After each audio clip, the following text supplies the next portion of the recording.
আমাদের বাড়ির পাশেই এত সুন্দর একটা মাঠ এবং এইটাকে এইভাবে এত সুন্দরভাবে রূপ দেওয়া যায় আসলে কখনো কল্পনাও করা যায়নি। আর এই ওয়েদারের কথা কি বলবো, এত সুন্দর ওয়েদার ছিল। আসলে আমি একদিন পর ভিডিওটি আপলোড করতেছি। খেলাটা ছিল গতকাল, খুব সুন্দর ওয়েদার ছিল। তো এইদিকে খেলার মধ্যখানে শুরু হয়ে গেছে বৃষ্টি। সবাই দৌড়ের উপরে, মানে যে যেখানে যাইতেছে আশ্রয় নিতেছে।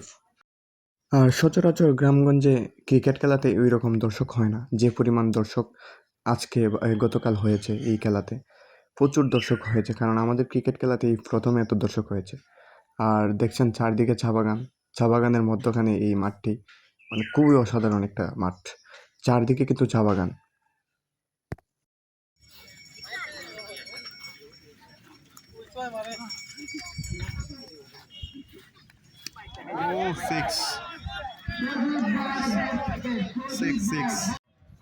এটা কোনোভাবেই একটা মাঠ লাগতেছে না, যেন এটা একটা স্টেডিয়াম। মানে এই প্রত্যন্ত অঞ্চলের মধ্যে যদি কেউ প্রথম আসে, এটা স্টেডিয়ামই ভাববে, এত সুন্দরভাবে এটাকে সাজানো হয়েছে। আসলে কোনোভাবেই কল্পনা করা গেছে না যে এত সুন্দর একটা বা মানে এত সুন্দর একটা ব্রাইব আসবে, কোনো সময় কল্পনা করা গেছে না।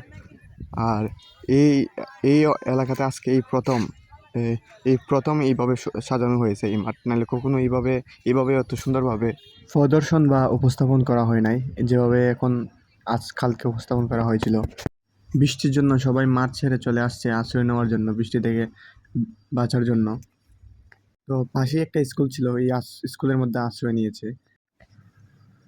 খেলা কিন্তু বৃষ্টির কারণে অলরেডি স্থগিত করে ফেলছিল তারা। এই যে ক্রিজ এবং মাঠ ঘুরে ফেলতেছে তিরপাল দিয়ে, মানে বৃষ্টি বেড়ে গিয়েছিল, সবাই ছুটাছুটি করতেছে, যে যেখানে পারতেছে আশ্রয় নিতেছে। পরবর্তীতে অবশ্য আবার খেলা পরিচালিত হয়েছে, আবার বৃষ্টি যখন কমছে। ও দুঃখিত, আপনাদেরকে ভিডিওর মধ্যে লোকেশন দিতে ভুলে গেছি।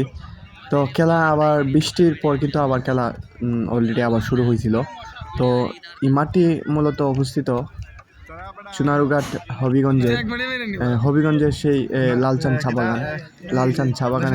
চা বাগানের একটা প্রত্যন্ত অঞ্চলে, এবং চা বাগানে অবস্থিত এই মাঠটি। তো খেলা প্রথম দিনই উদ্বোধনী ছিল শাইস্তাগঞ্জ আর নরসিংদী। তো এটা আসলে একটা 32 উপজেলা মিলিয়ে একটা টুর্নামেন্ট আর কি। তো পরবর্তীতে নরসিংদী উইন হয়ে যায়।